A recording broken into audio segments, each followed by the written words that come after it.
Ассаламу алейкум, урматтуу достор. Кандайсыздар, жакшысыздарбы? Мен көп маселелер боюнча баягы оюмду айтып калам, жазып калам, посттор чыгарам, кыска бир-эки сүйлөмдү жазам. Ошондо көптөгөн комментарийлер келет да, мындай бир тараптуу эле баягы мындай негатив менен сен кошоматчы болуп кеттиң, сен мурда андай элең, мындай элең, азыр тигиндей болуп калдың деген көптөгөн комментарийлерди окуйм. Сөгүп тилдеп жазышат, ачатып уят сөздөр менен жазат, аларды блокко салам. Анан түшүнүктүү аргумент менен сын айткан адамдарга аргумент менен жооп берем дегендечи. Анан мен эгерде ушундай көз караш менен айта турган болсо, мен до концачымын, мен пактакормун, мейли ага деле макулмун да. Эмне үчүн андай? Мына караңыздар, биздин мамлекет жанагы курултайда бир апа чыгып айткан. Мына бийлик болбосо, биздин мамлекет чачылып кетейин деп калды эле деп айтканда, ошондо кошоматчы, анан тиги бу дешти. Мен ошол апанын сөзүндө чындык бар. Чындап эле биздин мамлекет ирип-чирип, ташталканы чыгып, баардыгы эскирип, жолдордун тамтыгы чыгып, пенсия пособияларды төлөй албай, карыздан карызга алып, бийлик өзүнчө эмне болсо ошол эл эптеп жашай бергиле, биз өзүбүз эптеп тирлигибизди кылып, пока что айлык байлыгыбыз тиги буларыбыздын баардыгын тиги чет өлкөдөн карыз алып пока эптеп төлөп турабыз, анан кийин да көрүп жатарбыз деген саясат менен жашап келди бүгүнкү күнгө чейин. Ошондой саясат бүгүнкү күнгө чейин уланып келди да. Бир 2 жыл, мына 2 жыл мынулар келди, 2 жылдан бери катуу иштеп атышат. Башында баягы келгенде эле 1 жылдын ичинде эле баарын таптыпыр кыла албайт да. 1 жылдан кийин күчүнө кирип, күүсүнө кирип, өзүнө келип дегендей жанагы дискомфорттон чыгып, анан өзүндө бир комфортабельный удобство түзгөндөн кийин анан жанагы рельсага отурган поездой болуп калоосу бар бийлик кетет. Анан мына мен келгенден бери 2 айдан бери тынбай Кыргызстанды кыдырып жүрөм. Былтыр дагы бир аз кыдырып кеткем, бирок быйыл аябай көп кыдырдым. Бүт Кыргызстандын көп жерлеринде болдум, көлдө бир канча жолу болдум, Нарында болдум, Жалал Абадта болдум, Таласта болдум, Чүйдүн тегерегинде, анан Өзбекстанга бардым, салыштырдым. Кыскасы, Грузияга да бардым. Анан мен Кыргызстанда жасалып аткан иштердин баардыгын көрүп отуруп, мен ушунчалык мындай кубанып атам да, ушунчалыкчы. Эми эгерде анан азыр мисалы кээ бир өзгөчөлүктөрдү, жаңылыктарды же болбосо бир кошумча төлөмдөрдү киргизип атат да. Бул эми эл аралык практикада өнүгүп келаткан мамлекеттерде, өнүккөн мамлекеттерде жасалып эле келген нерсе. То есть эл жаран мамлекетте жашагандан кийин ошол өзүнүн мамлекетин түптөө үчүн, күчтөндүрүш үчүн өзүнүн чөнтөгүнөн каражат төлөш керек. Салыктын ар түрдүү түрлөрүн, төлөмдүн ар кандай түрлөрүн төлөш керек. Төлөйт да. Ошол нерселердин баардыгын эми булар киргизип, биз силер тыйын төлөбөсүңөр, мамлекетти кантип өнүктүрмөгүлө? Давайчы мынага төлөгүлө, тигиге төлөгүлө, буга төлөгүлө. Анткени биз мамлекетти күчтөндүрүшүбүз керек, алдыга жылдырышыбыз керек, жакшы рельсага салышыбыз керек, өнүктүрүшүбүз керек деп киргизип атат да. Ошол кезде баягы айрым топтор бар, мисалы кээ бир баягы мурдагы президенттердин жактоочулары бар, кээ бир президенттердин кайрадан реванш алсам, бийликке келсем деген күчтөр бар, алардын жактоочулары бар. Андан тышкары анан нааразы болгондор бар, анан арасынан анан жанагындай бир байлыгын, бийлигин тарттыра бергендер бар, ошолордун жактоочулары бар, тууган туушкандары бар, ошого окшогондор. Анан баягы сүрмөттөп болуп кеткенде аркасынан баягы карапайым эки жакты карап каягын ээрчирин билбей турган адамдар ээрчийт да. Анан ушунун баардыгын көрүп туруп, мисалы маалымат саясаты жагынан бир аз аксап атат. Ошону көрүп мен журналист катары, мен өзүмдүн өлкөмдүн мекенчил патриот жараны катары өзүмдүн оюмду айтып атам, чырылдап атам да. Мен мисалы отуруп берсем болот эле. Ой, эл туура айтып атат. Ооба, тиги ошо эми эл айтса, демек калк айтса калп айтпайт деп коюп отуруп берсем болот эле. Бирок деген акыл эстүү адамдар, активдүү жарандар, мамлекеттин эртеңин ойлогондор эч качан элдин артынан, карапайым элдин артынан ээрчибеш керек. Тескерисинче карапайым элди ээрчиш керек. Ай туугандар, ал силер туура эмес түшүнүп атасыңар. Тетигилерди ээрчибегиле. Мындай мамлекет туура саясат жүргүзүп атат.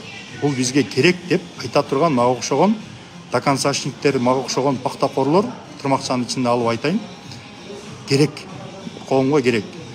Анан менин позициям боюнча айтканда, сен ушул жакында бир кызматка барайын деп аткан окшойсуң, сен бийликтен бир нерсе алып аткан окшойсуң деген көп сөздөр жазылып калат. Тамашачыны аралаш кээ бирлер жазат, кээ бирлер чын эле жазат. Бирок мен өзүңөр көрүп атасыңарбы же көрбөй жатасыңар, мен мисалы ошол Америкага барып эшектей иштейм, жанталашып, рульду кармап алып, трак айдап, машина айдап, жүк ташып, акча таап, каражат таап, үй бүлөмдү, бала чакамды багып, жакшынакай кылып туруп, анан келип бир жылда 1-2-3 жолу эс алам. Анан ушул, то есть менин болгон тирилигим ошол. Анан бул бийликтен дагы, башкасынан дагы эч кимисинен бир тиын акча албайм. Эч кандай кызматынын да кереги жок. Мага эч кандай эч нерсенин кереги жок. Мага ушул мамлекет, ушул өлкөбүз өнүгүп, алдыга жылса болду. Ошол жана хейтерлер жазат да. Хейтерлер көбү ошол бывший журналисттер, бывших не бывает дегендейчи. Почерктеринен билип калам да. Мисалы фейктер, отуруп алып туруп баягы ар кандай каралоолор жүрүшөт. Бул бийликтен тигин тип, мин тип, антип депчи. Бирок мен бийликтин 5 тиын акчасына дагы, 3 сомдук кызматына дагы эч нерсесине муктаж эмесмин. Вообще-то негизи кызматты акча табыш үчүн, байлык үчүн кылбаш керек менин түшүнүгүмдө. Балким мен келечекте мамлекетке бир кандайдыр бир жерин чоюп кызмат кылышым мүмкүн. Бирок ага чейин мен өзүмдүн үй бүлөмдү буттан тургузуп, бала чакамды окутуп, чокутуп, анан алар өз алдынча тирилик кыла турган деңгээлге жетип, же болбосо мындай бир түптөп, запас түптөп коюп, анан кийин барышым мүмкүн. Бирок азырынча андай планым жок. Болгону мамлекетте, өлкөдө болуп аткан иштердин баардыгын карап туруп, мен мисалы ушул жерде мындай маалыматтык колдоо жетпей атканын көрүп, мен чырылдап жазып атам. Кечээ жакында мына телефон боюнча жаздым да. Телефон боюнча жанагы жаңы келген телефондорго каттоого алганга жанагындай 600 сомдон бир телефонго алышат экен. Эми 600 сом бул ошондо доллар менен эсептегенде примерно бир $8 болобу, Бул $8 тегерегинде болот. Эми ушул каражатты бергилер келбейт, колдорунда болсо кымбат телефон деп жазып койсом, көптөр чычалып атат. Анан бейбечаралар да бар, оокатын таба албай жүргөндөр бар дейт. Ооба, андайлар бар. Андайлар бардык жерде бар. Америкада да бар. Башка жагын айтпаганда дагычы. Кытайда да бар, Америкада да бар, Японияда да бар, бардык жерде бар. Кыргызстанда сөзсүз бар. Бирок кеп алар жөнүндө болгон жок да. Кеп ошол жана телефон колдонуп жүргөн адамдар жөнүндө болуп атат. Анан кээ бир Америкада жашаган, кээ бир баягы мындай саясий партияларды, башка бир мындай бир күчлөрдү жактаган адамдар бар. Эми алар айтып калышат да, ошол мындай жок, эч жерде жок, анан тиги бу депчи. Бардык жерде бар. Америкада мен мисалы 8 жылдан бери жашайм. Америкада төлөмдүн түрлөрү бар. Налог болсо асмандын башы. Мисалы мен эле бир жылда бир $10,000 тегерегинде налог төлөйм. Андан тышкары жанагындай ар кандай төлөмдөр бар. Страховка деген бар. Андан тышкары тигинин налогу, мунун налогу. Телефон сатып алсаң, мисалы iPhone'ду $1299 сатып алсаң, анын үстүнө бир $100 тегерегинде салык төлөйсүң. Такс деп коет. Штаттын салыгын төлөйсүң, штаттан ары мамлекетке да кетет, жалпы федералдык штат эмеге салыкка дагы кетет. Кыскасы, ошол жерде бир $100 сбор болот. Ошол сбордун ичинде жана подключенияга, аркы беркиге, тиги бу деген көптөгөн төлөмдөр бар. Толтура, эгер кааласаңар, мен мисалы отчетун чыгарам. Ошол жанагы телефонго төлөнгөн отчетту. Анан мисалы телефондо мисалы бир айга бир 80-90 доллардай жакшы тариф болсо, мисалы бир телефонго бир 80 доллардын тегерегинде төлөнөт. Эгерде сен жанагындай семейный тариф менен төлөй турган болсоң, ал жерде бир кишиге бир 40 доллар, 45 доллардын тегерегинде төлөнөт. Ошондо бир 4 кишиден өйдө кошулса, 45 доллардан төлөнөт. Ар биринечи ай сайын 45 доллардан төлөйсүң. Анан тышкары эгерде ошол жанагы телефондук төлөмдөр убагында төлөнбөй калса, телефонуң өчүрүлөт. Анан өчүрүлгөндөн, связь өчүрүлгөндөн кийин кайра переподключение кылыш үчүн сен ар бир телефондун жана переподключениясына 20 доллардан төлөйсүң. То есть ушуга окшогон майда барат алым жыйындар толтура. Америкада жашап аткан ар бир кыргыздардан сурасаңар, олчойгон эле акчаларды төлөйт. Мен эми Америкадай кылып 20 доллар, 100 доллар төлөш керек дегенден алысмын. Бирок биздин өзүбүздүн өлкөбүздүн шартына жараша, элибиздин шартыбызга жараша, экономикабызга жараша, жанагындай бир прожиточный минимумдун өлчөмүнө жараша кандайдыр бир деңгээлде алымдар, салыктар төлөнүш керек. Эгер анын баардыгын төлөбөсөң, тил салыкты, жер салыкты, мүлк салыкты тиги бунун баарын төлөбөйм десең, мамлекетке салык төлөбөйм десең, анда мамлекет эмненин эсебинен жашаш керек? Вечно эле илгертен бери эле 90-жылдардагыдай болуп эле кечке мамлекет тыштан карыз алып отура бериш керекпи? 90-жылдары мейли эл аябай кедей болчу, Советтер Союзу жаңы эле ураган, социалисттик түзүлүш жаңы эле кулап, анан кийин эл абдырап, эмне кыларын билбей, баягы байланыштардын баары үзүлүп, экономиканы эми кандай жол менен өнүктүрөбүз, кандай экономикалык моделди тандайбыз деп кыскасы мамлекеттин баш айланып турган кезде, ошол кезде ошондой эми мейли эмне болсо ошо болсун деп мамлекет дагы көзүн койгон, башкалар дагы ошол тиги эл дагы эптеп өзүнүн тирилигин кылып жүргөн. Анан азыр мен көп угам да, ошол мамлекет өзүн өзү, то есть эл өзүн өзү багып атат. Анан кийин тиги чоңдорду кошо багып атат. Мындай да, мамлекет бул эмне? Мамлекет, то есть өлкө, Кыргызстан деген өлкө. Кыргызстан деген өлкөнүн системасы бар, башкаруу системасы бар. Бул мамлекеттик структуралар. Ошол башкаруу системасын Кыргызстан үстүнө кармайт. Менеджмент, мындайча айтканда менеджмент. Мисалы бир жерде кондоминиум бир үй болсо, домком жалдайсыңарбы? Домкомго айлык төлөп бересиңер, туурабы? Бухгалтерге айлык төлөп бересиңер. Жанагындай техничка тиги бу дегендер бар, аларга айлык төлөп бересиңер. Мына ошол сыяктуу сторожко айлык төлөп бересиңер. Ошол сыяктуу тиги домком, мамлекеттин домкому бул мамлекеттин башчысы, өкмөтү. Анан бер жагында укук коргоо органдары бул деген сторож. Берки немелер болсо, тазалоочулар, алар башка кызматтар, мындайча айтканда, социалдык кызматтар. Эми ошол сыяктуу эле мамлекет да ошентип мамлекеттик менеджментти жалдайт. Ошол менеджментти бакканга мамлекет. То есть чөнтөгүнөн жалпы эл, ошол жерде жашаган эл чөнтөгүнөн салык төлөп мамлекетке. Анан ортого жыйнап, анан ошону менеджмент, жанагы менеджерлер, мындайча айтканда өкмөт, ошону мындай кылып жумшаганга укук алат. Ал укукту ким берет? Ал укукту жалпы ошол жанагы домком тиги домдун, үйдүн жашоочулары биригип домкомду шайлагандай, тиги жалпы эл өлкөнүн мамлекет башчысын, парламентин, анан парламент аркылуу өкмөтүн шайлашат, дайындашат да. Анан ошолорго делегировать этип парламент менен президентке полномочия берет. Мына силер биздин атыбыздан бийлик жүргүзгүлө дейт. Президентке мына сен биздин атыбыздан үстүбүздөн бийлик жүргүзүп, ошол мамлекетти тиги эме мамлекетти өнүктүргүлө, мамлекетти мындайча айтканда бийлик жүргүзгүлө, менеджмент жүргүзгүлө деп дайындайт. Анан ошондо укук берилет. Ошол укукту булар пайдаланат. Анан бул укукту пайдаланганда тиги эшмат деген айтып атат, ташмат муну айтып атат деп ар биринин аркасынан ээрчип отура бербейт. Эгерде кайсы бир бийлик элдин аркасынан ээрчип кете берсе, ал точно анга түшөт. Эл каалагандай кылып мындай болуш керек, андай болуш керек деп кете берсе, ар бир адамдардын капризи түгөнбөйт. Элди тескерисинче аркасынан ээрчитиш керек. Элге багыт көрсөтүш керек. Эй туугандар, эл мына силер мени шайладыңар, андай болбойт, мындай болот.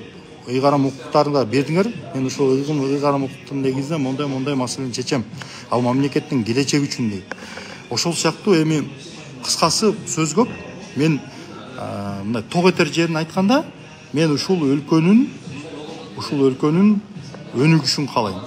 Ушул өлкөнүн келечектүү болушун каалайм. Анткени бул өлкө өнүксө, ал менин келечегим. Менин балдарым бар, мен 4 балам бар.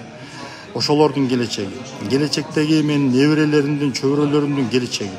Шунун баардыгы ошол эртеңки күнү бул мамлекетте мен балдарым, неберелерим, чөбөрөлөрүм, урпактарым жашайт.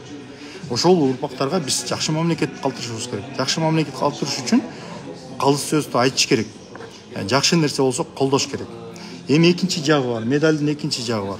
Мисалы, бийлик диктатурага багыт алса, ошентип кете берсе, албетте көп баягы мамлекеттин бир мындайча айтканда коомдун өнүгүү рычагтары токтойт. Мындайча айтканда мүмкүнчүлүктөрүнөн ажырайт кете берсечи. Бирок мен ишенем, биз эч качан Түркмөнстан болбойбуз. Биз керек болсо Өзбекстан дагы болбойбуз. Биздин элдин өзүнүн жарандык коом бар. Ар бир мындайча айтканда элдин өзүнүн көз карашы бар, байыртан келаткан улуулугу бар. Биз ошол нерсени жеңүү мүмкүн эмес. То есть мындайча айтканда эртеби кечпи эртең бүрсү күнү кайрадан мындай парламенттик демократиябы, баягы жергиликтүү кеңештердин ыйгарым укуктуктарын күчөтүү жолу, кыскасы биз ошол нерсеге акырындап кайтабыз. 10 жыл бат эле өтөт. Бирок азыр мына ушул этапта мына ушундай башкаруу керек. Мамлекет өлкөнү порядокко салыш керек.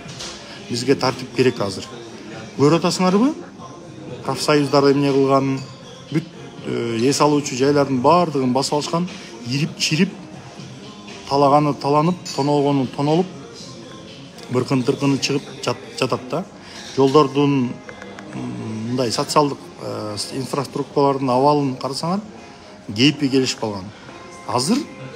Азыр мына ошонун баардыгын иретке салып, мамлекет акырындап тартипке келип, анан өнүгүү жолуна түшүүгө аракет кылып атат.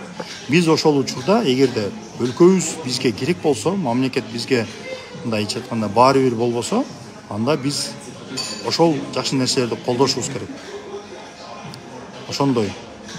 Колдош үчүн эмне кылыш керек? Ар бир жаран өзүнүн жарандык милдетин аткарыш керек. Салыкты төлөш керек. Ар кандай төлөмдөрдөн качпаш керек. Эгерде нааразычылыктар болсо, аны чогулуп айтыш керек. Туугандар, могу жериңер болбойт. Жанагындай бир өкүлдөр аркылуу, жарандык коом аркылуу ойлорду билдириш керек, айтыш керек. Бул мындай болот, депчи.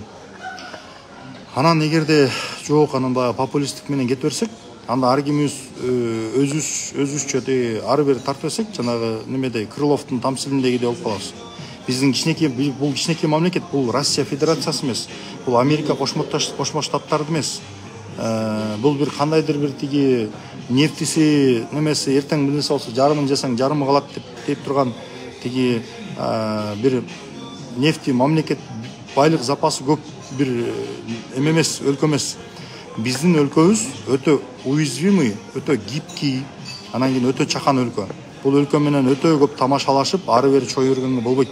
Ар кандай тиги немелерди кыла бергенге болбойт, жанагындай тиги эксперименттер жасай бергенге да болбойт. Мына өзүңөр билесиңер, 2010-жылдан кийин убактылуу өкмөт келди. Кыргызстанда парламенттик башкаруу орнотобуз дешти. Парламенттик башкарууну орноткон жок этегенде. Бир фракциялар кирип алып туруп, 5-6 фракция парламентке кирет дагы, өкмөттү улам жарым ай сайын, 3 ай сайын, 5 ай сайын алмаштырып, оюнчук кылып 10 жылдай ойноп отурушту. Бири-биринен бийлик талашып, бири-бири менен кырылышып, тытышып, улам коалицияны куратып, улам бөлүшүп алып, тиги губернаторлорго чейин, мамлекеттик тиги жанагындай ГПларга чейин бөлүшүп, өлүп талып, бийликтердин баарын бөлүштүрүп, райондук айыл өкмөттөрүнө чейин бөлүшүп алып, анан отурушту ошол жерде. мамлекет өнүккөн жок мындайча айтканда. Президент болсо үстүнөн карап коюп, мынтип бийлик жүргүзүп коюп, анан бир чөнтөгүн толтуруп, кам сарай салып коюп отурду. Мындай эми кыскасы айта турган сөз көп. Мен персонально бирөөнү асылып, же бирөөнү тиги кара пиар кылып, же бирөөнү ак пиар кылгым келбейт. То есть жалпысынан алганда биздин өлкө, биздин мамлекет чындап эле чачылып кетейин деген абалга келген.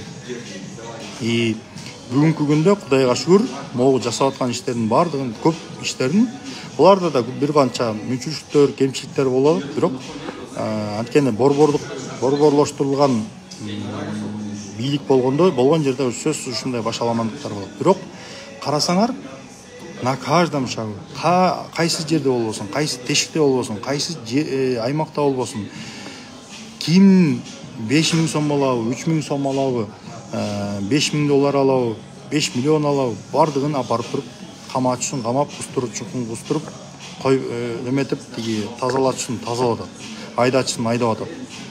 Иштейин дегендерге мүмкүнчүлүк берип атат. Иштейм, мына мен колуман келет, мондай ишти аткара алам, могу жерде кызмат бар экен, мен аткара алам деп бара турган болсо, мен бир канчасын билем. Барып кызматын алып, иштеп, иштей албаганы шерменде болуп кетип атат. Иштеген иштеп атат, кызмат кылганы кызмат кылып атат. Кыскасы ошондой кандайдыр бир мындай иштер жылып атат да. Канчалаган курулуштар болуп атат. Канчалаган тиги даже мурда 10 жыл мурда, 15 жыл мурда, 5 жыл мурда, 6 жыл мурда кайсы бир жерлерде бир баланча миллион сом жеп койгон фактылар болсо, ошолордун баардыгын чукуп, кайра ордуна коюп, кустурчусун кустуруп, мамлекетке конфискация кылчусун баардыгын кылып атат. Мына мен мисалы кече сүйүндүм, жанагы кеминде тиги неменин жанында, кеминде тиги жолдун жанында, айланма жолдун жанында узундан контейнер менен курчалган бир жер бар эле. Ошол жерди 300 канча гектар жерди мамлекетке алышыптыр кече. Айтып атат азыр. Ал жерге кемин деген шаар курабыз деп атат. Тиги ипотекалык үйлөрдү куруп, ошолорду тиги карапайым адамдарга, социалдык жактан мындай аз камсыз болгон адамдарга беребиз деп атат. Ошого окшогон канчалаган жерлер, мисалы Баткенде жасалып атат, Жалал Абадта, Ошто, Таласта, Көлдө, Нарында, Кыргызстандын бүт булуң-бурчунда жасалып атат. Мен мисалы Таласка бардым, мен Талас шаарынын жолдорун көрүп таң калып калдым. Мен Таласта Шанхай деген жер бар болчу. Жаштык шаарчасы деп расмий аталат, бирок расмий эмес аталышы, элдин арасында аталышы Шанхай болчу.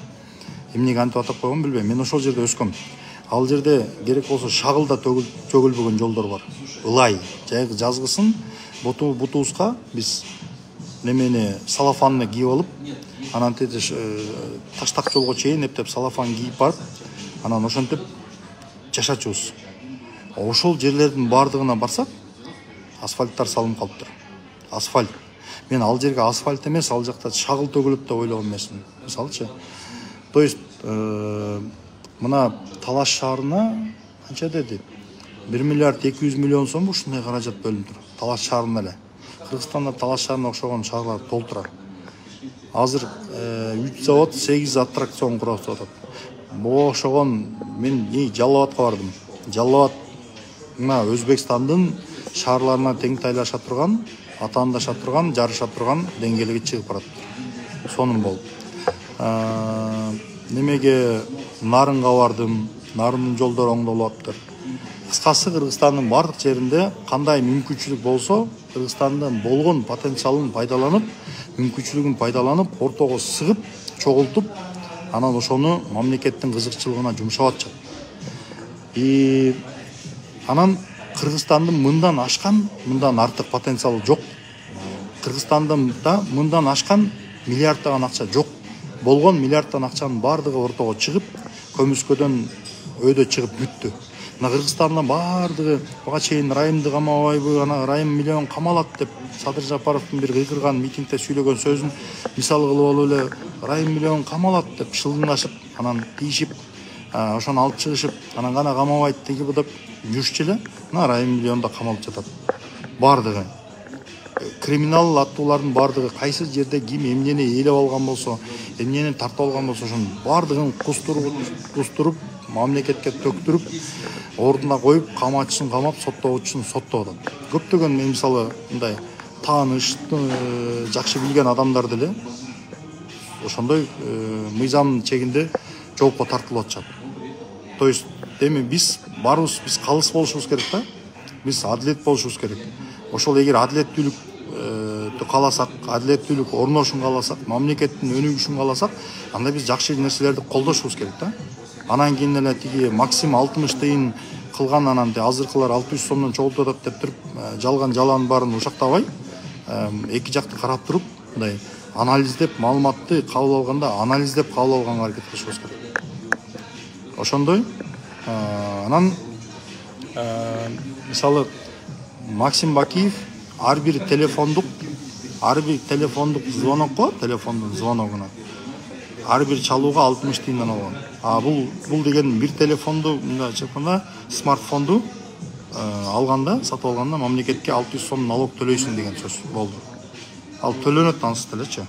Болбогон бир даже тиги каргосуна, аркөркүсүнө деле сборлорду алып атпайбы барганда.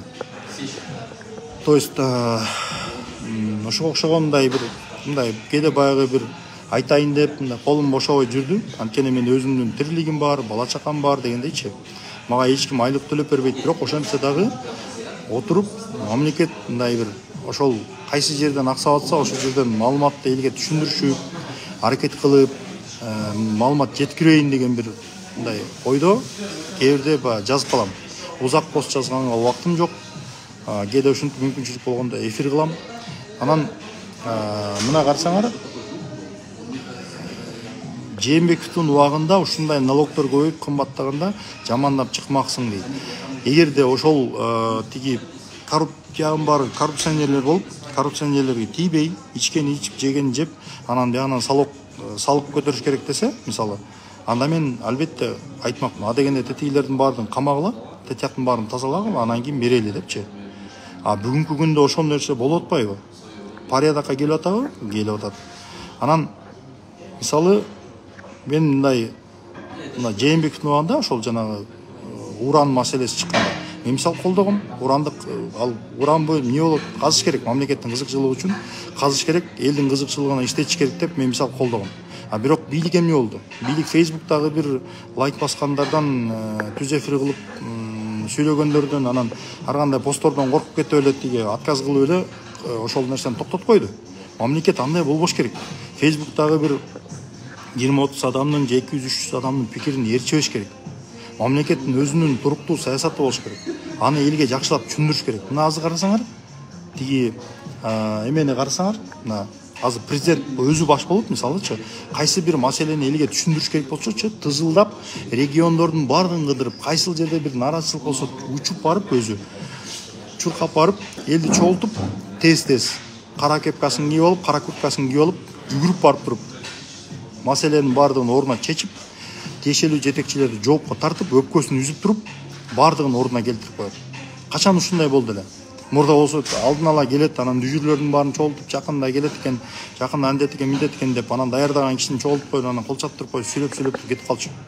Азыр болсо, мына кайсы бир маселе болгондо, шарт өзү учуп барат дагы, бүт вопростун баарын жеринде чечет.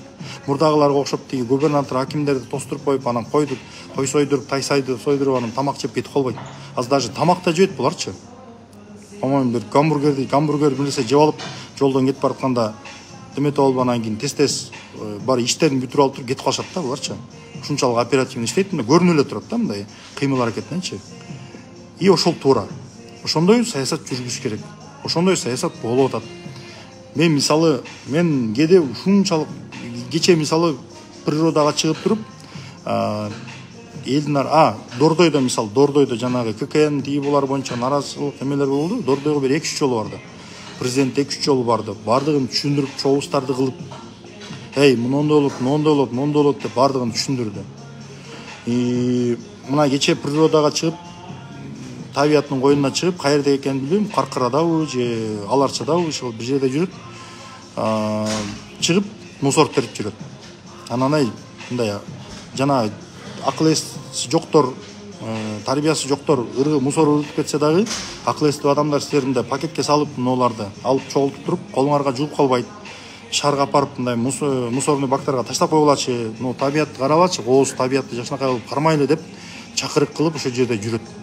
То есть мындайча айтканда бул адамдын, ушул адамдардын, то есть ушул командасынын чындап эле мамлекетти өнүктүрөйүн, аркамда бир жакшы мамлекет калсын деген максаты бар. Ал көрүнүп атат. Биз ошол нерсени мисалы көргөндөн кийин колдойсуң да туурабы? Анан бирдеме десе анан пактакор, анан жугунткор тиги бу дейт. Мен мактайм ооба, мен пакта коем. Эгер ошондой жакшы ниетин билсем, мен пакта коем. Мындан кийин башка бийлик келсе, так ушундай иштерди жасаса, аны да колдойм. Эгерде жок, тиги тескери иштерди жасап, анан кийин тиги жатып алып, анан мурдагыдай кылып кайра мурдагыдай саясат жүргүзсө, аларды сындайм. То есть биз эми мамлекеттин кызыкчылыгында иш кылышыбыз керек да. Мамлекетке ким жакшылык кылса, биз ошол адамдарды колдошубуз керек. Сөздүн кыскасы ошол. Так. Не dedi? Порядок полчаса тыелне дейт.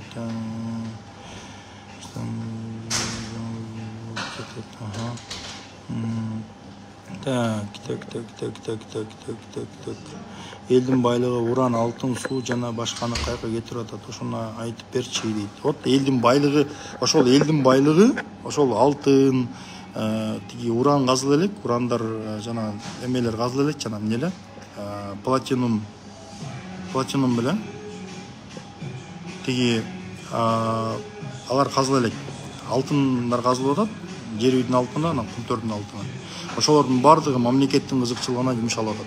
Эгер ким кайсы жерден бир жерден мухлевка кылып, тендерден бир таанышына бир нерсесине берип, сапатсыз жасап бир нерсе кылса, кайра чөнтөгүнөн жасап атат. Кусуп атат, төктүрүп атат бардыгын. Жегендердин барга мына мисалы жергиликтүү бийликтерде канча жерлерде тиги жеп ичип тоногон взятка алган 3000 сом, 5000 сом взятка алгандардын бардыгын камап атышат. Эч кимди аяган жок. Ошонун бардыгы мамлекетти өнүктүрүүгө кетип атат. Канчалаган жолдор, канчалаган социалдык объектилер, өмүрү жасалбаган имараттардын баары жасалып атат.